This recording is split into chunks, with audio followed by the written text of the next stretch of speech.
حضور اس نے بتایا کہ آپ کے سسٹر کو جو نا درد میں نے نہیں دیا تھا. چلو ٹھیک ہے, اگر مانتے ہیں میں نے دیا تھا تو اس درد کو آپ کے مرشد الیاس قادری نے اس کو اپنی کرامات سے درد کو ختم کر دیا. اور آپ یہ بھی دیکھیں کہ یہ اس مذاق کے اندر کتنا بڑا شرک کر گیا. الیاس قادری سے میں نے مدد مانگی تو جا کے انہوں نے میری مدد کی, ادروائز میری مدد نہیں ہو پا رہی تھی. ایسے بندے سے مانگ رہا ہوں جو خود مانگتا ہے ساری زندگی غوث پاک کے نام پہ, بابا فرید کے نام پہ, اور پتہ نہ جانے کن کن لوگوں کے نام پہ چندے بٹورے ہیں لوگوں سے. خود میں طاقت تھی تو یہ سب جتنی بڑی امپائر کھڑی کی ہوئی ہے نا, یہ پراڈو گاڑیاں خود بناتا نا, خود جنریٹ کرتا خود کی محنت سے. وہ تو خود سب سے بڑا مانگتا ہے جسے تو مدد مانگ رہا ہے. جنم میری بہنوں کو کچھ کرتے ہیں اور مجھے بھی کچھ کریں گے, وہ میں بغلول ہوں, پتہ نہیں یہاں پہ آ گیا ہوں.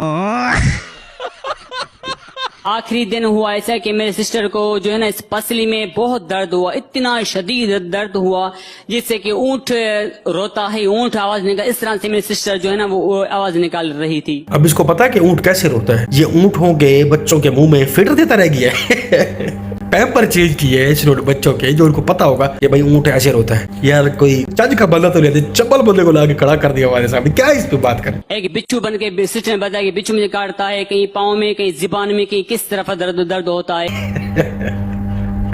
اونٹ کی طرح روتا تھا, زبان پہ لٹتا تھا بچھو. یار وہ جا کے بیٹا تختی لکھ. ایک مرتبہ سرکار علیہ الصلوۃ والسلام صحابہ کے درمیان جلوہ افروز تھے, تو ایک شخص آیا اور اس نے مجلس پر ایک نگاہ ڈالی, چلا گیا وہاں سے. تو سرکار علیہ الصلوۃ والسلام نے فرمایا کون ہے جو جا کر اس کو قتل کرے. صدیق اکبر رضی اللہ تعالیٰ عنہ نے عرض کی کہ یا رسول اللہ میں جا کر قتل کرتا ہوں. صدیق اکبر وہاں پر گئے, دیکھا کہ وہ شخص قیام میں کھڑا ہوا ہے. تو وہ واپس آئے, سرکار کی بارگاہ میں عرض کی کہ حضور وہ تو قیام کر رہا ہے, نماز پڑھ رہا ہے. سرکار نے کوئی جواب نہیں دیا. سرکار نے فرمایا کون ہے جو جا کر اس کو قتل کرے. فاروق اعظم رضی اللہ تعالیٰ عنہ نے عرض کی کہ یا رسول اللہ میں جاتا ہوں.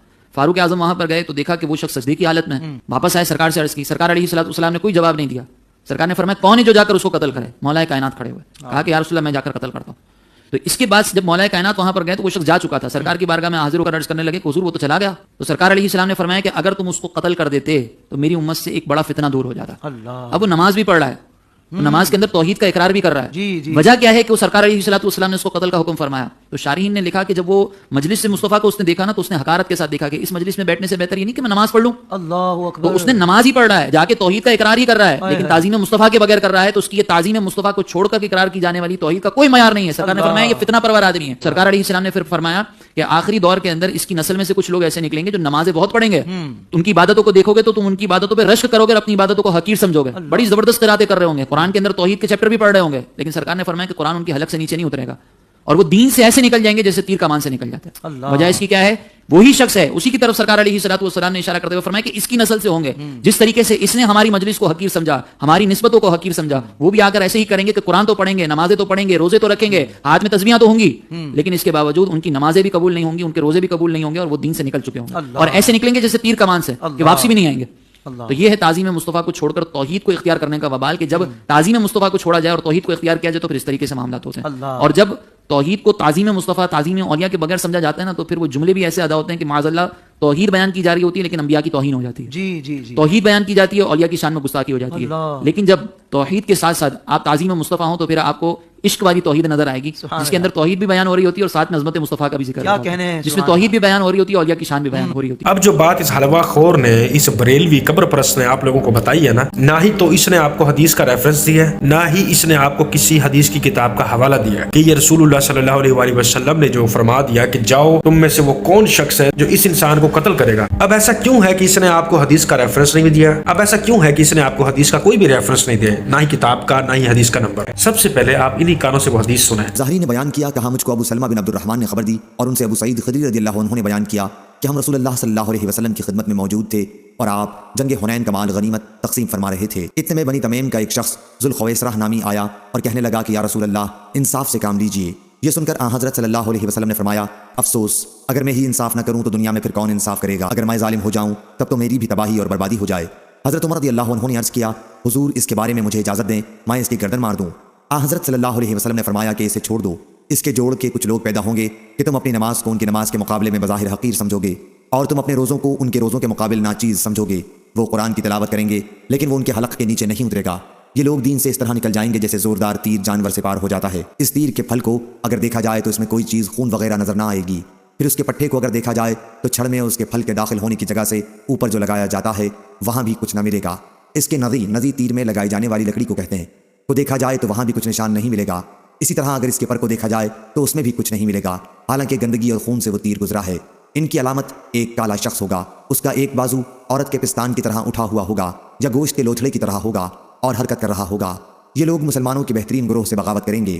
حضرت ابو سعید رضی اللہ عنہ نے کہا کہ میں گواہی دیتا ہوں کہ میں نے یہ حدیث رسول اللہ صلی اللہ علیہ وسلم سے سنی تھی۔ ہاں جی، کتنا فرق ہے، کتنا ڈفرنس ہے۔ ایک مرتبہ سرکار علیہ الصلوۃ والسلام صحابہ کے درمیان جلوہ افروز تھے، تو ایک شخص آیا اور اس نے مجلس پر ایک نگاہ ڈالی، چلا گیا وہاں سے، تو سرکار علیہ الصلوۃ والسلام نے فرمایا کون ہے جو جا کر اس کو قتل کرے؟ ادھر حضرت عمر فاروق رضی اللہ تعالیٰ عنہ پوچھ رہے ہیں نبی علیہ السلام سے کہ آپ مجھے اجازت دیں میں اس کو جا کے ختم کر دوں، تو آپ علیہ السلام نے کیا جواب دیا؟ نہیں۔ اور ادھر یہ شخص ہمیں کیا بتا رہا ہے؟ آپ علیہ السلام کہہ رہے ہیں کہ کون شخص ہے جو اس کو جا کے قتل کرے؟ حضرت ابو بکر صدیق گئے، پھر اس کے بعد حضرت عمر گئے، پھر حضرت عثمان گئے۔ حضرت ابو بکر صدیق نے کہا وہ نماز پڑھ رہا ہے، حضرت عمر نے کہا وہ سجدے میں ہے، تو اللہ کے نبی آگے کہنے لگے اگر تم اس کو ختم کر دیتے نا تو آج اسلام سے ایک بہت بڑا شر جو ہے وہ ختم ہو جاتا۔ حالانکہ صحیح بخاری کے اندر اس طرح کی کوئی حدیث نہیں جس کا یہ ریفرنس اور حوالہ دے کے آپ لوگوں کو بغلول بنا رہا ہے۔ نبی علیہ السلام بھی جھوٹ باندھ رہا ہے اور آپ لوگوں کے جذباتوں کے ساتھ بھی کھیل رہا ہے۔ اس لیے کہتا ہوں خدا کے لیے، صرف اس لیے کہتا ہوں کہ پڑھ لکھ جاؤ، اتنا ایک پڑھ لکھ جاؤ کہ جب کوئی اس طرح کی حدیث سنائے، یہ فلاں حدیث کی کتاب سے یہ بات میں آپ کو کوٹ کر رہا ہوں، لے رہا ہوں کہ آپ علیہ السلام نے فرمایا، آپ علیہ السلام نے یہ کہا، آپ نے یہ کہا، تو آپ فوراً اس سے پوچھیں حدیث کا نمبر کیا ہے، کس بک سے لیا۔ پھر وہ جب آپ کو بتا دینا ٹوٹا پھوٹا ہوا، پھر آپ تو سرچ کریں، دیکھیں کیا روبرو وہی بات ہے، کیونکہ یہ دیکھو یہ تو بے ایمان اور منافقت بندے کی نشانی ہے۔ نبی علیہ السلام کیا فرمانا چاہ رہے ہیں؟ نبی علیہ السلام نے ہم تک کیا پہنچانے کی کوشش کی ہے؟